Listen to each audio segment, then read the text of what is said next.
Bonjour à tous et bienvenue dans notre compte-rendu matinal. On a un peu le sentiment que les beaux jours, c'est derrière nous et que là commence un peu une période qu'on va qualifier d'hivernale.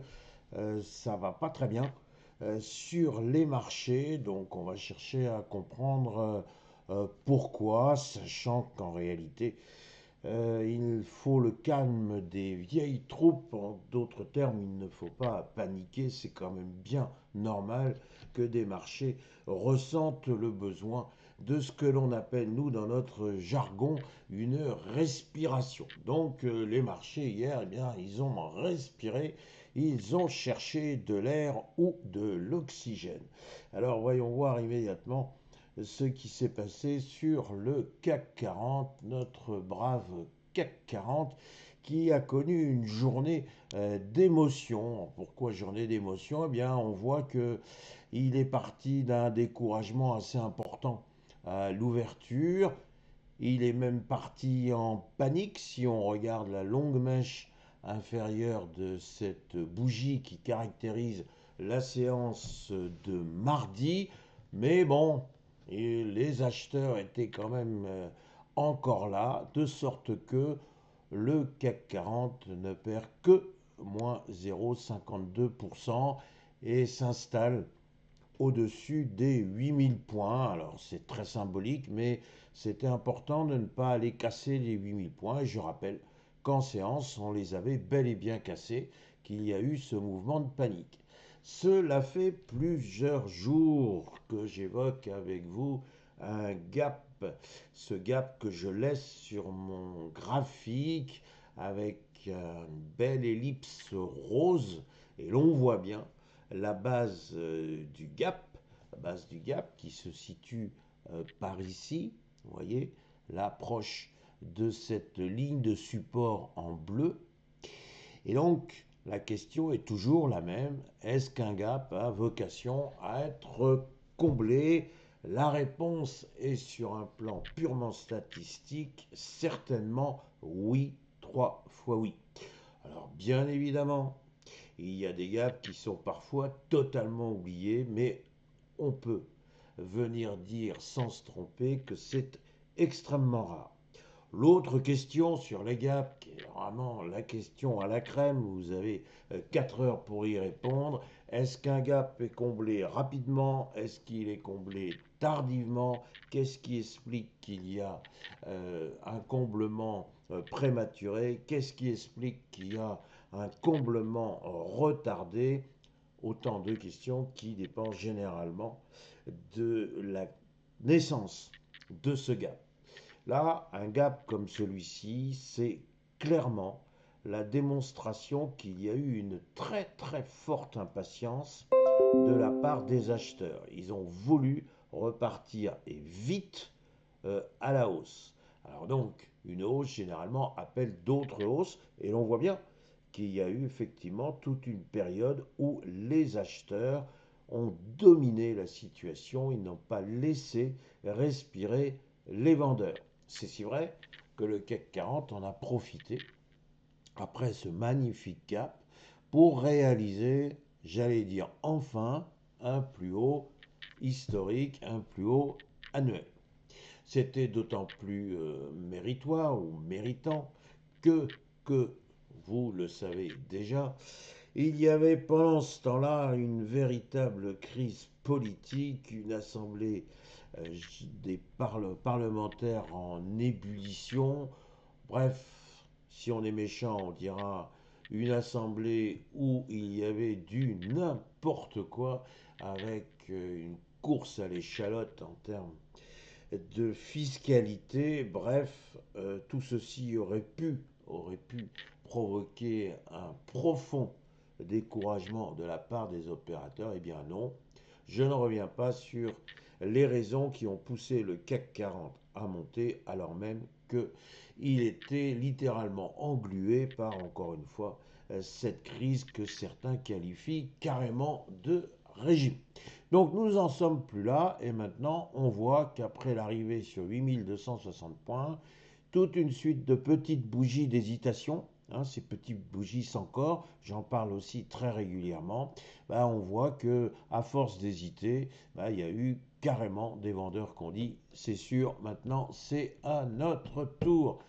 Et j'avais déjà dit, donc je le redis aujourd'hui, quel pouvait être l'objectif des vendeurs. Le comblement du gap. Cherchez pas, ma bonne dame. C'était absolument évident que c'était là. Alors, ce que je peux vous dire sur la séance d'hier, c'est que le travail n'est pas fini. Franchement, il manque quelque chose. Alors, il y a bien sûr cette mèche inférieure qui vient vraiment titiller le bas du gap, mais enfin, non, le compte n'y est pas. Il faut continuer le travail. Alors pour continuer le travail, eh ben, il faut qu'il y ait un contexte qui soit de moins en moins porteur, qu'il y ait des craintes qui s'expriment un peu partout et de préférence des deux côtés de l'Atlantique. Est-ce que nous ne sommes pas dans cette hypothèse? Est-ce que nous ne sommes pas dans ce scénario? C'est vraiment la question qu'on peut se poser. Alors d'un seul coup, les opérateurs ont dit oui, mais attention, c'est très très bien l'intelligence artificielle, très bien, il y a des entreprises américaines, les fameuses 7 magnifiques, qui font des résultats absolument époustouflants. L'intelligence artificielle, c'est l'avenir, etc., etc. Personne ne vient contester, sauf à dire n'importe quoi, que l'intelligence artificielle n'est pas une source d'avenir. Le problème, c'est l'anticipation, le problème, c'est la survalorisation. Et là aussi, il y a eu quand même beaucoup d'observateurs, d'économistes, de journalistes, d'analystes qui ont appuyé sur le klaxon et pas une seule fois. Ils ont vraiment appuyé, on n'entend que attention, attention, attention, il y a peut-être un risque de bulle.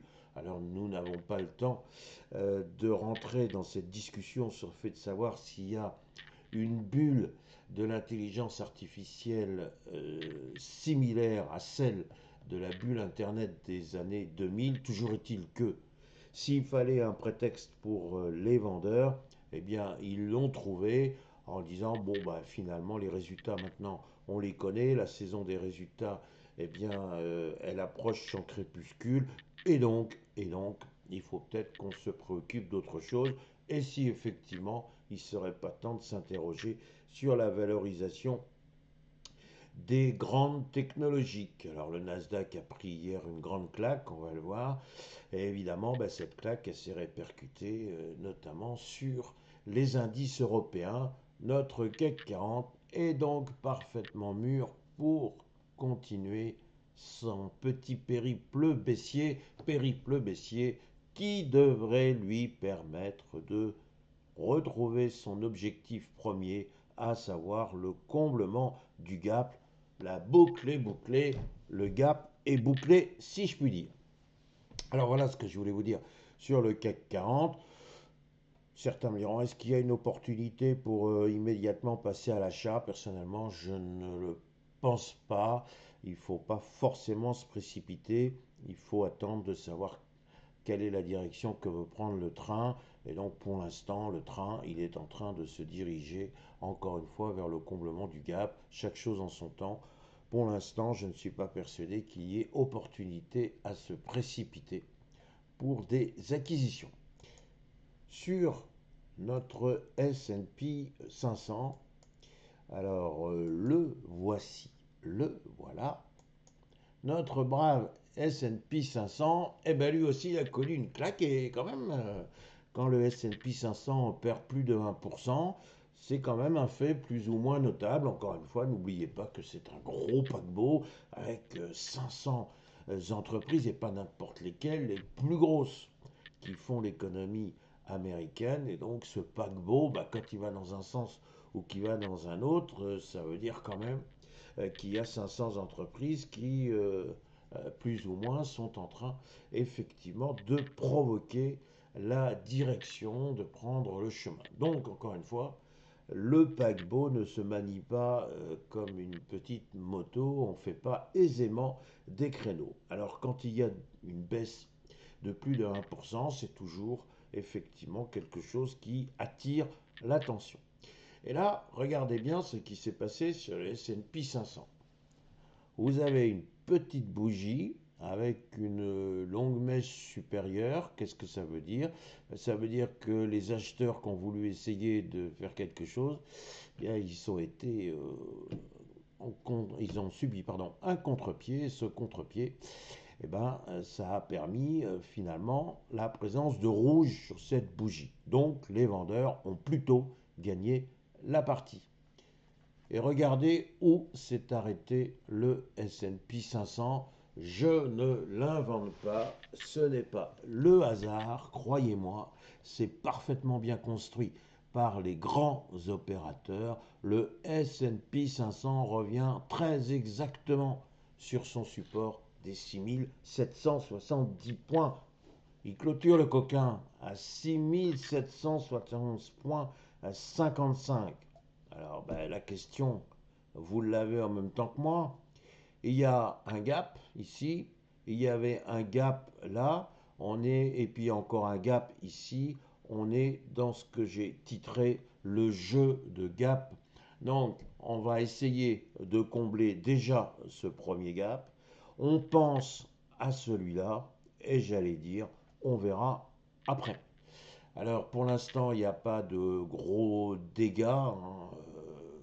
On peut quand même croire qu'effectivement, les vendeurs n'ont pas suscité encore un mouvement de panique. Il y a certainement des acheteurs qui sont en train de se dire que tiens, pour une fois que le S&P 500 baisse, il faut immédiatement en profiter. Bref, il y a de la cogitation dans l'air, c'est le moins qu'on puisse dire. Pour l'instant, on ne sait pas très bien quel va être le sort du support des 6770 points. Et maintenant, vous connaissez ma philosophie. Certains vont même me dire, oui, on sait, vous radotez un peu, mais oui, mais il me faut radoter pour arriver à vous convaincre complètement. Quand le marché ne sait pas, nous ne savons pas à sa place. Il faut toujours attendre qu'ils nous disent ce que nous devons penser. Alors, c'est pas agréable ce que je viens de vous dire, mais c'est une réalité des marchés. Le S&P 500 ne sait pas si aujourd'hui il va casser ou non son support des 6770 points. Si vous me demandez mon opinion, je vous dis que je n'en sais rien puisque le S&P 500 n'en sait rien.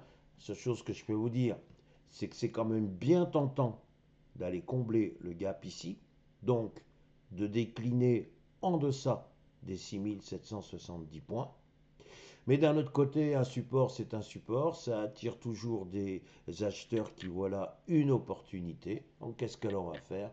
On va observer ce qui se passe aujourd'hui pour aller voir si on s'appuie sur le support pour repartir tout de suite ou si au contraire, on vient combler ce gap. J'ai envie de conclure en vous disant, sur le plan du fantasme graphique, eh bien moi j'aimerais bien qu'on vienne d'abord combler ce gap-là, ça serait fait, ce serait parfait. Après ça, on repart sur les 6770 points, on considère que c'est toujours un support, on s'appuie dessus, et qu'est-ce qu'on fait ici? On comble le gap qui est là, et on repart vers le haut pour aller chercher des nouveaux records historiques parce que l'économie américaine se porterait plutôt bien. C'est vraiment un scénario très optimiste, mais enfin, pourquoi pas. J'en terminerai de mon commentaire pour aujourd'hui en vous disant qu'il y a un électrochoc qui pourrait parvenir au marché. C'est la fin de ce fameux shutdown. Shutdown qui rentre dans aujourd'hui sa période la plus longue de son histoire. C'est donc historique. Nous avons largement dépassé le mois de fermeture d'un certain nombre d'administrations américaines, faute de crédit. Alors, il peut y avoir, j'allais dire, une accélération de la fermeture des administrations. Donc, une paralysie progressive et très dommageable de l'économie américaine. Il se dit, et je crois avec raison, en fait, ce qui pourrait mettre un terme au shutdown, ce serait une grève des contrôleurs aériens. Imaginez que les États-Unis soient privés de vol, que l'aéroport de New York soit bloqué parce que les contrôleurs ne sont pas payés et en ont marre de cette situation. Ce serait donc une paralysie catastrophique pour l'économie américaine. Nul doute que en coulisses au Parlement, on sait tout ça. Nul doute que les conseillers de M. Trump vont venir lui dire là, il faut qu'on arrête le bras de fer, il y a urgence à trouver un compromis. Donc on sait que ce que va faire M. Trump, il va venir dire Cocorico, c'est moi le meilleur, malgré la stupidité des démocrates, j'ai réussi à combattre tout ceci, c'est moi le plus intelligent, j'ai mis un terme au shutdown. Voilà ce qui pourrait se passer. Donc on se moque un petit peu de la manière dont va nous informer M. Trump de la fin du shutdown. On lui demande simplement de le faire et de le faire vite. Et ça, je vous promets que pour galvaniser les acheteurs, il n'y aurait pas beaucoup mieux. Voilà, je suis un peu long ce matin, mais j'avais plein de choses à vous dire. Il ne m'empêche pas de vous souhaiter une excellente journée, une excellente séance et vous dire le plaisir que j'aurai à vous retrouver demain.